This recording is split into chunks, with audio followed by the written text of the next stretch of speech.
খমেনিকে তারা কিন্তু হত্যা করেছে। সাথে বলা হয় যে প্রায় 40 জন জেনারেলও মারা পড়েছেন সেই হত্যাযজ্ঞে। অর্থাৎ তারা যে টপ লিডারশিপকে ডিক্যাপিটেট করে হত্যা করে যে ইরানিয়ান গভর্নমেন্টের ভিতরে একটা অস্থিরতা, একটা বিশৃঙ্খলার সৃষ্টি করার উদ্দেশ্য ছিল। সে উদ্দেশ্য আপাত দৃষ্টিতে ফেল করছে। কারণ তারা প্রথমত আয়াতুল্লাহ খমেনির মৃত্যুর সাথে, সাথে তারা ৩ জনের একটা ট্রায়ামভিরেট মানে ৩ জনের একটা শাসক চক্র তারা নির্ধারিত করে রেখেছিল। ঠিক তারা সেইভাবেই চালাই গেছে। পরে তারা খমেনির পুত্র তাকে নির্বাচিত করছে সর্বশীর্ষ নেতা হিসেবে। অর্থাৎ তাদের গভর্নমেন্টের ভিতরে কোন রকমের বিশৃঙ্খলা, একেবারে ব্যাপক বিশৃঙ্খলার সৃষ্টি হয়নি।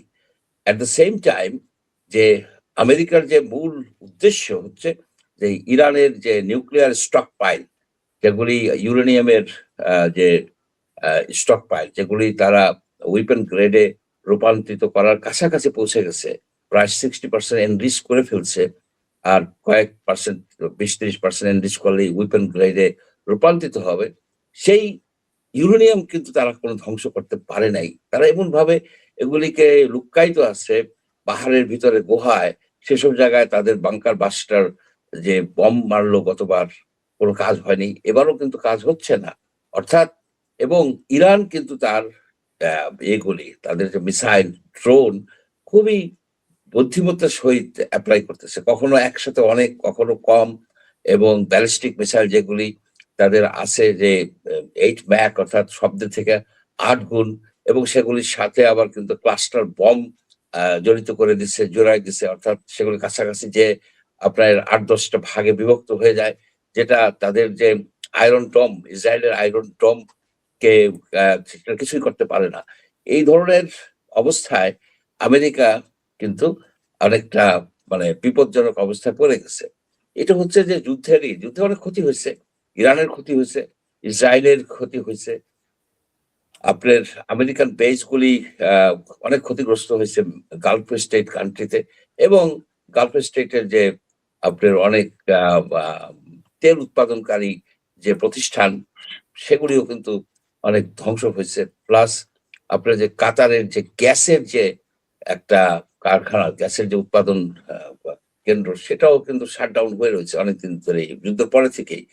সব মিলিয়ে দেখা যায় যে ব্যাপক ধ্বংসযজ্ঞ চলছে এবং একটা অস্থিরতার সৃষ্টি হয়েছে মিডল ইস্ট জুড়ে।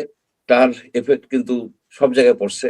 এখন আপনি যদি দেখেন যে অর্থনৈতিক ভাবে তারা কিভাবে এটার যুদ্ধের এফেক্টটা কি, এফেক্টটা কিন্তু ভয়াবহ, বিশেষ করে east Asian country, south Asian কান্ট্রিজের জন্য। আপনার যে এই পার্সিয়ান বে এবং ওমান সাগর এর ভিতরে যে কানেক্টিং যে প্রণালী, যাকে বলা হয় স্ট্রেট অফ হরমুজ প্রণালী, এইটার ভিতর দিয়ে কিন্তু সারা পৃথিবীর যত অয়েল সাপ্লাই আছে তার 20% এখান দিয়ে যায়, এবং এগুলি মূলত আসে কিন্তু আপনার ভারতের জন্য, ইস্ট এশিয়ান কান্ট্রির জন্য, এবং সাউথ এশিয়ার কান্ট্রিগুলির জন্য এগুলি মূলত আসে। আর একটা সমস্যা হচ্ছে যে এলএনজি, বাংলাদেশ এলএনজি কিনে কাতার থেকে লং টার্ম চুক্তি করা আছে। বাংলাদেশের 80% এলএনজি আসে হরমুজ প্রণালী দিয়ে। এখন হরমুজ প্রণালী ইরান বন্ধ করতে গেছে, কিন্তু ইরানের যে জাহাজগুলিকে ডুবিয়ে দেওয়া হয়েছে, মাইন্ড লেইং লেয়ার যেসব জাহাজ, সেগুলিকে নাকি 14টা ডুবিয়ে দিয়েছে। কিন্তু সমস্যা হচ্ছে কি, যখন ডিক্লেয়ার করে একটা রাষ্ট্র যে ওইখান থেকে এই জাহাজ যেতে পারবে, এই জাহাজ যেতে পারবে না, অনেক জাহাজই যায় না। ইন্স্যুরেন্স বেড়ে গেছে ব্যাপকভাবে। আপনার যে ক্রুড অয়েলের দাম শোনা যাচ্ছে $110 হিট করে গেছে। এবং আমাদের জন্য কি হবে? আমাদের কিন্তু বড় ধরনের সমস্যা আমরা ফেস করতেছি, কারণ আমরা আনফরচুনেটলি আমাদের যে জ্বালানি প্রোগ্রামে আমরা এলএনজি কে খুব প্রাধান্য দিছি। এটা দিছি একেবারে আমাদের একেবারে সুইসাইডাল হয়েছে। আমাদের তো দরকার ছিল যে নিজস্ব কয়লা দিয়ে বিদ্যুৎ উৎপাদন করার যে প্ল্যান ছিল 14,000 মেগাওয়াট, সেগুলি তো শেখ হাসিনার আমলে বাদ দিয়ে এলএনজি ভিত্তিক করছে। এখন এলএনজি বন্ধ, এখন আপনি কি করবেন? আপনি তো গ্যাস উত্তোলন আপনি করেন নাই, এখন আপনি তেল পাবেন কোথায়? আপনার এনার্জি সোর্স কি হবে? আমাদের ভারতের কাছে চাওয়া হয়েছে মনে হয়, আজকে দেখলাম। ভারতের কাছে চাওয়া হয়েছে। ভারত দিছে 5,000 লিটার, 5,000 লিটার খুব সম্ভব দিছে। এটা তো ড্রপ ইন আ বাকেট, এগুলি তো বিরাট কিছু না, এটা সিম্বলিক ওয়েতে দেওয়া হয়েছে। ভারত নিজেই তো সাফার করবে। ভারত এখন রাশিয়ান তেল কেনার জন্য পারমিশন চাচ্ছে, চেষ্টা করতেছে রাশিয়ান তেল কেনার জন্য। এখন ইউরোপিয়ান ইউনিয়ন তারাও কিন্তু জরুরি ভিত্তিকে বসছে, তাদের যে স্ট্র্যাটেজিক স্টক পাইল আছে সেই স্টক পাইল থেকে তারা এই তেল সাপ্লাই দেওয়ার চেষ্টা করতেছে। ইন্টারন্যাশনাল এনার্জি অ্যাসোসিয়েশন আছে একটা, তাদেরও স্ট্র্যাটেজিক রিজার্ভ আছে, সেই রিজার্ভ তারা রিলিজ করার চিন্তা ভাবনা করতেছে। অর্থাৎ সারা পৃথিবী ব্যাপী একটা এনার্জি ক্রাইসিসের সৃষ্টি হওয়ার পথে বা হয়ে গেছে অলরেডি। আরো বেশি কেউ কেউ বলেন যে, ইরানিয়ানরা বলে আমরা এই যুদ্ধ থামাবো যখন তেলের ব্যারেল $200 হবে।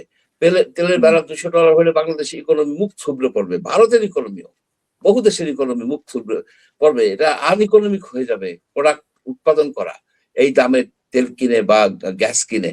সেই জন্য আমি মনে করি এটা একটা বড় ধরনের সংকটে পড়ে গেছে, সারা পৃথিবী পড়ে গেছে, সেই সাথে আমরাও পড়ে গেছি। আমাদের যে নতুন সরকার হয়েছে কত 21 দিন 20 দিনের মতো, তাদের কেবল এই তাদের সামনে একটা হঠাৎ করে একটা চ্যালেঞ্জ এসে উপস্থিত হলো। এই হইতেছে আমার ধারণা। Thank you.